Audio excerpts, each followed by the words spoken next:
Muy bien. Listo. Entonces, vamos a ver un segundito que les comparto la pantalla.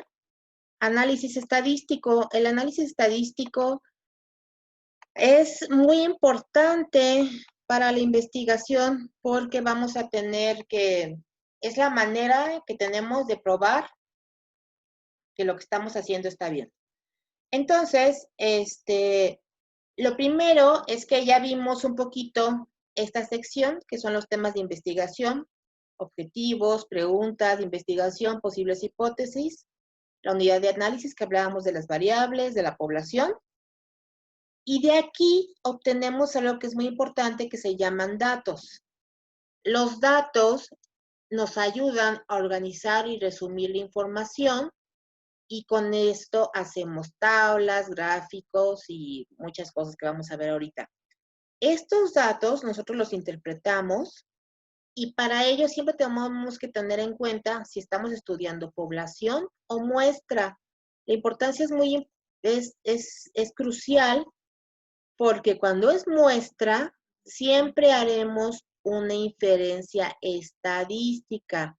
¿Qué quiere decir? Para probar lo que estamos pensando de nuestra población, tenemos que hacer una prueba estadística. Si no hay prueba, no hay unas inferencias empíricas, eso no existe. Y si es población, y si estudiamos a toda la población, ahí sí podemos saltar a conclusiones, que es lo que hace mucho la epidemiología. La inferencia estadística depende de la probabilidad. ¿Qué quiere decir? No estamos seguros de que sea cierto lo que estamos haciendo, pero tenemos un 95% de seguridad de que sí. Y al final esto nos da pauta para información, para toma de decisiones. Entonces, la estadística como definición es la sistematización, recogida, ordenación y presentación de los datos que representan algún fenómeno que tienen variabilidad o incertidumbre para su estudio metódico, con objeto de deducir las leyes que rigen esos fenómenos y poder tomar decisiones o obtener conclusiones. Que es mucho lo que ahorita el COVID es un ejemplo clásico de que no sabemos nada y tenemos que tener información para poder tomar decisiones. Ahora fíjense que aquí la sistematización, recogida, ordenación y presentación es estadística descriptiva. La inferencia para decir leyes es la probabilidad. Y con esto ya podemos decir, bueno, entonces ya probé que esto sí es diferente y entonces hago una toma de decisiones. Generalmente las variables es muy importante que sepamos a qué pertenece. Los valores de las variables se pueden clasificar de diferente forma, ahorita lo vamos a ver, y también lo podemos agrupar en clases o intervalos. Por ejemplo, las clases son de 10 a 20 años, más de 70, menos de 70, y las modalidades o clases siempre deben de ser exhaustivas. Exhaustivas quiere decir que cubren todo el espectro de esa variable y excluyentes. No puede haber alguien de 70 y alguien de 69.9, ¿no? En la misma, tenemos que hacer una clasificación que excluya a otra clase. Por ejemplo, lo que les comentaba de la edad, o menos de 3 hijos, de 3 a 5, 6 a más hijos, y no podemos, por ejemplo, excluir variables porque nuestra categoría esté mal hecha. Eso ya nos va a poner un sesgo, es decir, un error de inclusión. Si yo digo, ¿cuál es su color de pelo? Pues castaño, castaño, cobrizo, cobrizo oscuro, rojo. Pero el tuyo no es rojo, es negro, ahí no lo puse. Pero si ponemos cuál es su grupo sanguíneo, ya sabemos que no puede ser A. Bueno, sí puede ser AB, ¿no? Pero no puede ser A, B y O. Y, por ejemplo, cuando hacemos la excluyente, quiere decir que no podemos clasificar una variable y no tomar en cuenta o que se puede incluir dentro de otra. Muy bien. Ahora, ¿cómo ponemos esos datos en gráficas? Esto ya lo conocen ustedes, es las de pastel. Les puedo decir que son las más bonitas, pero las más inútiles. Si ven un artículo con gráfica de pastel, pues ahí me preocupo. ¿Por qué? Porque lo único que están haciendo es poner colores a un porcentaje, ¿sí? De categorías.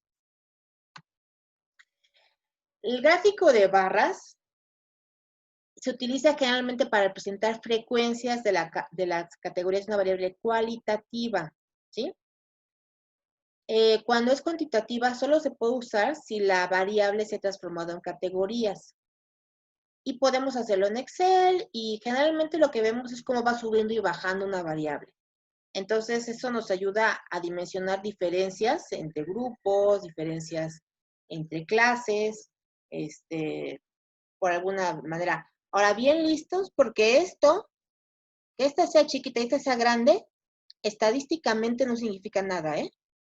Muy importante. A veces uno dice, no, pues sí, mira, es que en los estudios de laboratorio dice, ve la D y ve la C. Y dices, no, sí está impresionante, esto lo doble y lo triple. No, no tiene que ver eso con validez. Es solamente una representación gráfica. Ahora, el histograma permite la representación de la frecuencia de una variable cuantitativa. Vean la diferencia con barras. Barras era cualitativa, categorías. Y histograma siempre es cuantitativo. Donde vamos a tener la frecuencia y la variable en número en el eje de las X y en el eje de las Y tenemos el porcentaje. Este histograma nos sirve mucho para ver cómo se distribuye la población. Seguramente ya lo vieron en salud pública, la curva normal de Gauss, la ven muchísimo, se obtiene de un histograma. Y lo obtenemos generalmente con la tabla de frecuencia de las variables de estudio.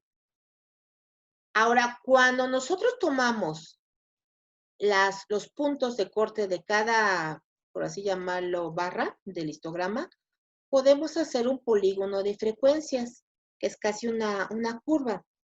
Y esto, de los puntos que permiten la unión de las líneas, representa el centro de clase o marca de clase. Es decir, 7 años, aquí va 8 años y aquí forma una línea. 9 años, este es el centro de la clase. Y vemos distribución. ¿Sí? Es como hacer una curva. Si tuviéramos muchos pacientes, la curva se suaviza. Esta es, perdón. La que sigue se llama box plot. Ya se me quedó trabado.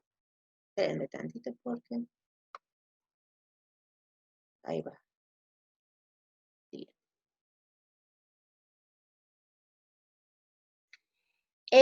Dentro de los gráficos, yo creo que esta es la más útil. Si ven un estudio con esto, es bastante útil. Vamos a tener, que también se llama gráfica de bigotes, cajas y bigotes.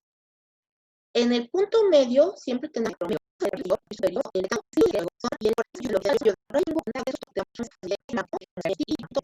del estudio.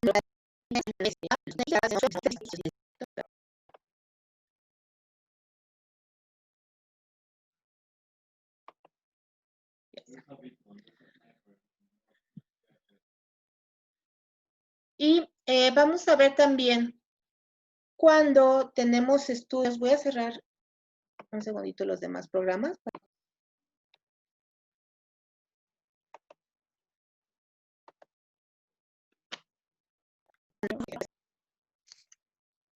Ok, doctor. Sí, doctor. Ahí va. Sí, se trabó el PowerPoint.